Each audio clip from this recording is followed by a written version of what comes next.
So EA has released an Evo, potentially setting us up for one of the best investments of the year. On top of that, we'll be talking about all the content and everything that's happened on the market in the last 24 hours. But before we do start, if you guys are interested, I do offer a daily subscriber trading guide, an investing guide, and you can get it for free with Amazon Prime. All you got to do is click on the top link on the description and it will take you to the Twitch. From there you can subscribe for free of Amazon Prime. If not, it's £5, €5 or $6. With that, you will get yourself daily subscriber trading guides with, again, daily updated investments, daily updated trading prices for silvers, daily updated trading prices for shadows. So loads in there to help you guys, trading, and it's updated, I say, every single day with consistently, updated information. So let's go and start off by talking about all the content that we have got in the last 24 hours. And we got content, kind of everything we expected. Although I guess maybe the objective wasn't leaked. So we would have got ourselves a Raphinha POTM TRAILBLAZER card. Basically a 1 in 4 upgrade on his last card. It's come out at 550k, and actually 550k is really good value for money, because what you got to appreciate is people are willing to pay up to 440k for the previous informed tradable. Now, you may not think, oh, 440k was good value for money for the informed tradable, but in the end of the day, it's a free market. You know, people decide the price of the players, subjective on demand and supply and so on. So 550k is actually really good value for money in comparison to his first inform. Maybe you want to compare him to gold cards, maybe you want to compare him to promo cards, and maybe isn't as good value for money. But at least compared to his inform card, he's he is really good value for money. He's also got himself one of the most desirable player roles, which is inside forward, which you can play on both left wing and right wing with either a plus or a plus, which is very nice. Obviously his playstyles aren't looking too bad. He's got himself dribbling playstyles, he's got himself pace playstyles, he's got himself scoring playstyles and finesse shot and power shot. The one thing obviously that is a bit weird is tiki-taka. Now tiki-taka is obviously a highly desirable playstyle, probably anywhere from about centre mid to cam. So having on a wing is a bit interesting. Again, they could have given worse, but they could have given better. It's basically it. And it's kind of middle of the road. You know, it's dubbed in other positions as one of the best playstyles because of those first time passes. You can kind of nip around the corner of defenders and so on. But yeah, the winger is a bit of a weird playstyle to have, but hey ho. But yeah, I'd say his SBC is coming in very interesting. And again, EA is not backing down when it's coming to wanting to rise low rated fodder. EA really is not backing down. You know, they could have required half the amount of SBCs and thrown an 88, maybe an 87s, maybe an 89 even in there. But EA said no. They said give us 13 85 rated squads. So surely by requiring 13 85 rated squads, that finally rose SBC fodder. Not crazily, no. We can see 84s here have gone from 2.3, went up there to 2.5, back down to 2.2. Paulinho, or 85s, we can see with 5.2, got up to 5.7, and back down to 5.5. And with Xhaka, we can see it was 8.3, got up there to 8.8, and he's now at 8.8. So, as I say, didn't really rise fodder too much. We can also look at some of the more high rateds, and again, they got panic sold because we anticipated high rates potentially being needed. We can see that Hergeberg went from 24k down there to 22k, has again rebounded a little bit since, and KDB went from 34 down there to 33 and has held 33. So obviously fodder didn't really do that well for Raphinha, despite him being dubbed as highly demanded. The thing I will say is I actually do think that this is the lowest fodder is going to be during the week. I think fodder will now rise from now onwards all the way through to either Wednesday before 6 PM or after 6 PM if again fodder is very rare and the demand is higher than that of what people have invested. So your safe play is basically going to before 6 PM on Wednesday. The risking it is again gambling that it isn't over-invested and whatever fodder you bought will be needed, which of course, like you can see yesterday, those high rated isn't always guaranteed and sometimes can go and lose you coins. So I do think the likes of 84s, 5 and 6s are really good investments because they're already rare and we're on the Friday. So you've got Saturday's content, Sunday's content, Monday's content, Tuesday's content, Wednesday's content before they get resupplied on Thursday. You have until Tuesday's content before they can maybe get panic sold after not being needed on the Wednesday. So again, I don't think it's a bad investment. What about regarding team week fodder? Again, they keep on needing a lot of team weeks and SBCs. We're just not seeing any movement. We're seeing impact stuff like Icardi very highly, being used at the moment, and he's just holding 13k. And even high rated out of pack fodder, Pop went from 26 down there to 25 yesterday, rebounded 26 because they're just not being needed. So because there's loads of mid-range informed fodder, just really not doing well whatsoever. So I don't recommend buying informs. How did his link investments work? Because of course, Footbin would have you to believe that he isn't a very well-demanded SBC. With the gold link investments, I'll be honest with you, I didn't back him whatsoever. People consistently ask me, is Conde a buy? Is Eder Militao buy, and I said no, because I'll tell you what, on a Friday, these gold cards normally absolutely die. So the chance of us not getting Raphinha yesterday, or Raphinha not being demanded, will drop them. And I don't necessarily think Raphinha wasn't demanded. I think we're just seeing the same supply, but we haven't seen that much of an increase in demand. You know, we can see De Jong went from 58 down there to 48. We can see Conde went down from 88 down to 76. We can see Eder Militao went from 70k down there to 60k. Raphinha went from 42k to went from 42k to 36k. So you can see that the gold cards didn't do well. Now, but then will they rise later in the week? I'll be honest with you, I just think something like Conde might be a nice little buy Thursday morning with Division Rival Awards. Other than that, I wouldn't really want to buy them.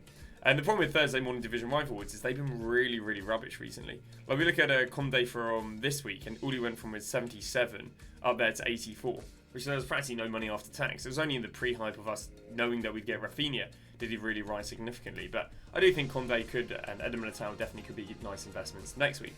Now, I actually recommended some link investments myself, and it was a bit of a mixed bag. Now, these link investments I recommended was Heroes, weirdly enough, and even Icons. But Heroes, Icons, and out-of-pack special cards from the La Liga. The idea is these cards naturally were actually rising every single week, so I thought with the additional demand of Raphinha, they'll keep them rising. As I say, it's been a mixed bag, so Lewandowski's up from 685k and 850k, really nice rebounds here on both PC and console. Morientes are recommended at 200, even up to 280k, then lowered it down to 270, and then 400 on PC, so not great on console, starting to rise on PC.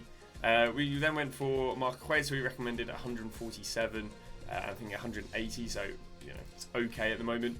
Mascherano recommended at 109, I think it was like 120, and Eder Militao recommended at 195. I can't remember PC off the top of my head. Capdevila recommended at 305. I think it might be 400 on console. And Guti 135 and 155. So my link investments that I thought would do well, they haven't exactly insanely performed now, but I'm not really that fussed. Because if I go and look at someone like Guti, now Guti might not be the best example. Let's go and load up like Capdevila. If I go and look at Capdevila, Capdevila's rising every single week. Because he's rising every single week, I'm not really that fussed that he didn't rise with the Raphinha, because you know I'm confident this card will keep him rising one way or the other. Maybe it's a little bit more worrying about someone like Guti, who the card was regressive, but because the card wasn't overly regressive, I mean between last Friday and this Friday, what are we saying? It's down 13k, I guess maybe isn't the most promising example, but you know the drops shouldn't be anything too significant, and I do think there is going to be an increase in demand in the likes of Guti this week. So that was Raphinha. Actually, we're just going to talk a little bit about the comparable cards. This is another thing that shows that the demand for Raphinha wasn't too insane. We can see that something like Leao went from 460, then got panic sold knowing that we get Raphinha yesterday, and since then he is up to 15k. Interesting one is someone like Rodman now. I think Rodman's obviously been replaced, and I think people are just starting to take out these NWSL players. We can see Rodman went from 113 down to 360, sorry, 413 down to 360. She's even lower this morning, and I'll be honest with you, I couldn't be overly confident on when she'll stop dropping. Another reason maybe she's down is because people are using this new Banda card as a link investment, and you know, bear in mind there isn't really a significant difference between Banda and Rodman's stats. Potentially people are saying, you know, why would I want to go and buy Rodman for 10 times as much when Banda is almost stat for stats as good as Rodman. The only thing is she's significantly not giving any links anywhere near as good as the previous one. We also look at someone like Dembele. Quite surprising, Dembele's down 40. Bear in mind Leao rebounded. Dembele is down 40. Hansen didn't really seem to be too affected, which I thought was very interesting. 470 now to 450. Probably a lot of people holding off buying her. But the cheap wingers, I mean, again, these would have been dropping anyway for Weekend League, but we can see Rodrigo's down 10. We can see Chiesa is down 20. We can see Nico Williams is down 10. So definitely on the cheaper stuff took a bit of a hit. Now we can go and look at the generic SBC. The generic SBC was kind of interesting. It's kind of very old school SBCs of VA. Sadly, Footbin doesn't show it, but basically what they did is they had like a block card here, and that was Cravascelli. And the idea was that, I mean, the thing is, it was a 10 chemistry SBC. So imagine every day now, every few days, we'll get an SBC with one of the Trailblazer cards as a block, and then you have to obviously build a squad around it. So I wouldn't really preemptively buy stuff for this, because I'm not quite sure if you can really gauge which one of the 16 players are they going to go and put in the block. But, you know, I don't know if there's any trends and you go, well, I'll tell you what, Dan, there's 1, 2, 3, 4, 5 Spanish players, probably another player in the La Liga, probably a player or two in the La Liga. Then maybe you then maybe you want to go and gamble and buy whatever Spanish players do well for generic SBCs, which, I'll be honest, I don't think there's too many. It's about, like, I normally, whenever it's La Liga or Spain with marquee matchups, I do normally avoid it. I did have a little look. Maybe I thought if Kravis, the block card, maybe someone like Lukaku did well, high-rated, non-rare, prime sort of player to do well for a generic SBC. Nah, absolutely rubbish. What do we have to go and talk about now? We've got to go and talk about the objective and what I was referencing in the beginning of the video, potentially one of the best investments we've seen this year. So, what do we go and get? We went and got ourselves the objective. Now, the best investment is kind of like a carry-on from this. The objective we went and got was the likes of Bellingham, and there was actually a really good initial investment. We recommended going buying Dan James up to a K. It was about 850 when it was released, said, do you know what, buy him up to a K, and Dan James since, I don't know what to sell him when he starts rising, so pretty people would have bought at 1K, sold at 3K. Interesting enough, EFL players across the board did pretty well. I think this guy, yeah, very, very nice. Whenever you buy these cards, don't sell them above 4.9K. When you are trading with bronze and silvers and golden on rares that I normally discard, don't sell them at max price because you are running the risk of getting banned. But yeah, we can see this guy went from 900 coins up there to 4.5K. So really nice rises there. The reason for that is because the requirements were for you to go and use 4 EFL players in your starting 11 and play and win 10 matches, which is quite peak. Now, something I thought was very interesting is in previous years, what we would have seen is these inform EFL players do really, really well. Because obviously, you know, if people are actually playing like div rival games and not doing squad battle games, they're going to want the more premium cards. And I think it was very interesting to see that these cards didn't rise. Not significantly. Some of them didn't do too bad, but across the board, they weren't really that amazing. And I think this is just credit due to the supply. I think obviously there's demand to do that. Bellingham, he's got himself, battle pass points, whatever they're called, and this guy can get evoed into quite a nice card himself. But I just think, obviously, Cannon maybe was the exception where he went from 11 to 15, but the other cards just didn't do that well. And I think it's just because there's so much supply of informs this year. In previous years, when you'd see EFL cards now all go and skyrocket, they really haven't done well. You know, Sai's got himself up there to 12.5. Now, there is actually an interesting investment with Bellingham. This isn't a game, one of the ones that I think would, potentially be one of the best ones we've seen for the first month. And that is Doherty. Because Bellingham can get evoed, and Bellingham is available till Friday, I do think Doherty might work as a link investment, but only if he's demanded. But how are we going to know if Doherty's demanded? Well, right now, if I go and load up PGP, there we go. I can look at the current team of the week. This is a metric we always use to see, okay, well, who's going to be the best from the current team of the week to go and buy? So right now, Diaby's the most used. Then we've got Pedri, Gvardiol, Krachawi, so on and so on. We'll talk a little bit about investing in team of the weeks. But we can see that Doherty is down here at 546. So comparatively to the top end cards, he's not really being used. But what I would be interested to see is between maybe now and Monday, is he going to start rising the ranks? Now, there's two things to this. One, is he going to rise the ranks because people are maybe using him in div rivals, and is that going to rise him? But ideally, what I'd quite like is him to rise in the ranks because people are going to put this Bellingham in their team. And Doherty is arguably the best link investment unless you're going to go down the English icon route. So what I'm interested to see is, can this card start rising up the ranks while still being give or take discard? Because what that will do to me is that will tell me, do you know what? People are actually using him. And right now he's discard because he's in packs. But on Wednesday he goes out of packs. This Bellingham's available till Friday. The Evo that he can go and fit in is available for the next 30 days. So I think potentially that Doherty could be a good investment. But the thing I need to see is I need to see him rising through ranks. Because if we get to Wednesday and he's just not risen, especially because people could even be using him in this EFL objective, people blatantly aren't using him. But if he starts rising, then there is an argument to say, do you know what, people might be using him. So that is one investment. And then, like I said a second ago, this Bellingham can go and fit the Evo because EA, although they've broken the gold Evos, they might go, they keep on giving us promo Evos.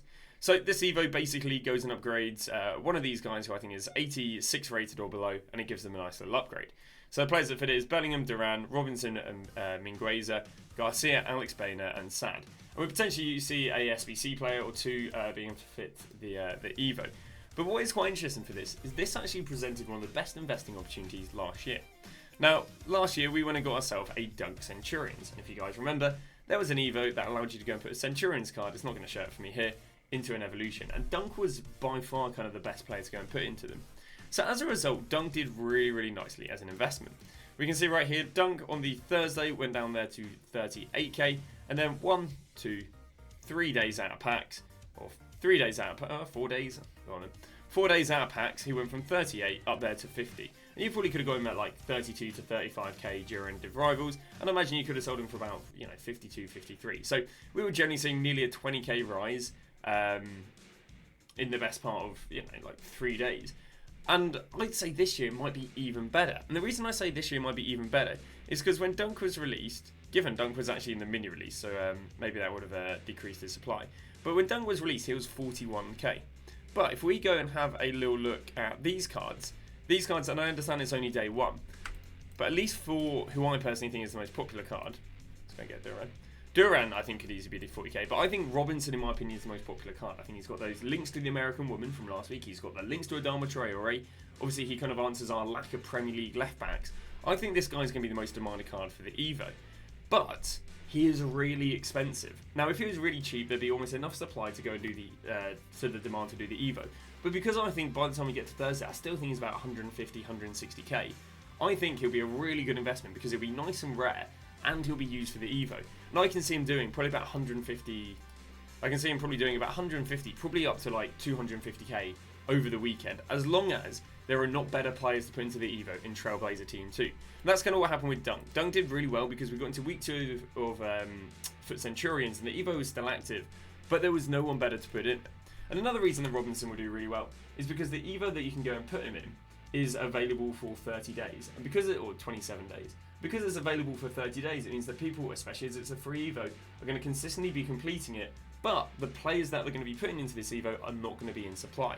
So Robinson should be a really, really nice investment because we saw great rises on Dunk, and I think that'll be excelled even more because Robinson's even rarer, meaning when people are putting him in the SBCs, they're making his supply less. But because his supply is way less than what we would have had at Dunk last year, we should see that rise being a lot faster and a lot bigger, as long as, again, there isn't a better player to go and put into the Evo. So I do think Robinson on Thursday morning, maybe even Wednesday evening, because sometimes when we see these highly desirable sort of investments, we do see them sometimes being cheapest on the Wednesday evening because, this isn't the most mainstream thing, but anyone who's done trading in the past will be able to identify that this is an Evo I guess it buys in 14 days, but this is an Evo that is out for longer than the cards are in packs, and they'll remember how well Dunk did. So it might be a Wednesday evening sort of thing because of how favourable this is as a nice investment. Talking about a few other things, Libertadores. I tipped yesterday that Libertadores and Sud America cards should do really well over the weekend. I said the reason they do really well over the weekend is because people want to pack the new Trailblazer cards. But the upgrade, like the double 80 upgrade SBC expires. So I said, I'd go and buy 71 to 74 rated Sud America cards. And you wouldn't believe it, chat, they went up. And I've just referred to it as chat. We had someone like Merlin yesterday consistently on the market for 2.5k, and today he is now going up to 4.5k. We can see Monyoya. Can I refresh this? There we go. Again, yesterday consistently flooded on the market for around about 2k. Or 2.5. I mean, I can tell you it was flooded at 2k because I bought a bunch myself. And today he's up to 3.5. And these cards will only keep on rising until more likely than not Sunday evening. I think by Sunday evening, I generally think every 72 rated Libertadores and Sud America card will probably be extinct. Now, when you buy these cards and sell these cards, like I said earlier, don't sell them at max price. I don't personally sell Sud America cards above 4.9k. Just because EA's ban detection system kind of thinks you're transferring coins a little bit. But yeah, so we're doing a lot of trading at the moment with Sud America cards. And if you actually go and check out my tutorial channel, I will be uploading a video today talking about how you can win these Sud America cards for cheap. But it's also a trading method as well. It's like a trading method, but if you want to go and do the League SBCs, this is how you're going to go and source these players. And I'll give you a little preview of kind of what it is.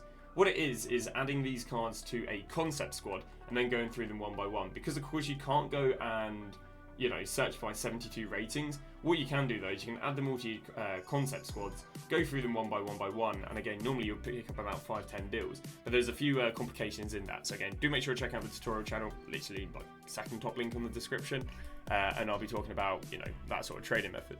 Other than that, let's talk about some other investments. Informs, we're going to look at buying Informs tonight. So again, that'll be kind of midnight tonight or 10 PM tonight through to about 7 AM tomorrow. We do buy them ahead of Score Battle Rewards because Score Battle Rewards normally rises them. The best investments can be Kachawi, Pedri and Gavardiol. That's because these guys had amazing rises with division rivals. Pedri went up over 20k with Div Rival rewards. Gavardiol went up over 15k of Div Rival rewards. Kachawi went up over 20k of Div Rival rewards. Diaby didn't do as bad and Kalulu didn't do as bad, but yeah, I'd say second tier would be Diaby, Kalulu and Doherty. Just another quick thing. I mean, it's not that we're going to quite invest in them right now. But I really like Joan Garcia as an investment. EA are very, very inconsistent with dropping promo goalkeepers. And I think Joan Garcia can probably get down to discard by the end of the week. And I think he'll do really well out of packs. Because, of course, we just don't... I mean, obviously, Spanish Liga is quite well demanded. But we just don't really see promo goalkeepers, and therefore when we do get promo goalkeepers, again I think he can get down to discard later in the week. I do think he can do really, really well out of packs. I was even debating buying Van Bruggen as a investment, but I kind of researched, I don't think he'll do as well, but I do think Joan Garcia, if he goes down to discard, can be good. Let's talk about the Rush team too, because there's been very mixed trends. Obviously, some of these cards are doing nicely. Lewandowski's up for 55k already, Zaire Emery's up 15k already. Aspas is kind of plateauing. Sabitza's up like 4k already. Sabitza also, you can even buy him at 21k as a link investment to the Raphinha SBC. If Garassi's really good and under 86 rated, could be used for that Evo, could be nicely demanded. Again, Sabitza would do well there. Some underwhelming cards. Guerrero, down 11k out packs. Quite interesting as he's one of the most used card, although he was quite static with rewards yesterday. But nonetheless, I'd still hold on to these cards till Thursday evening. But yeah, quite mixed trends out of packs when it came to these cards. I think Van der Leer, did she crash yesterday after the old SBC? Yeah, 120 down to 77. I didn't really fancy those left wing and right wing cards because of the Raphinha. I think that's about that. As I say in tomorrow's video, we'll talk about the leaked SBCs. We'll talk about, I think we've got a bit of pre-team the week and so on. But yeah, that has been that. Hopefully it's given you guys lots of intel. Thank you very much for watching. Again, do make sure to check out the FLAIR's eafc tutorial on kind of basically how to trade with the Libertadores and Sud America cards, / how you can go and complete the League SBCs for cheaper. But thanks for watching. We'll see you guys tomorrow with a brand new video.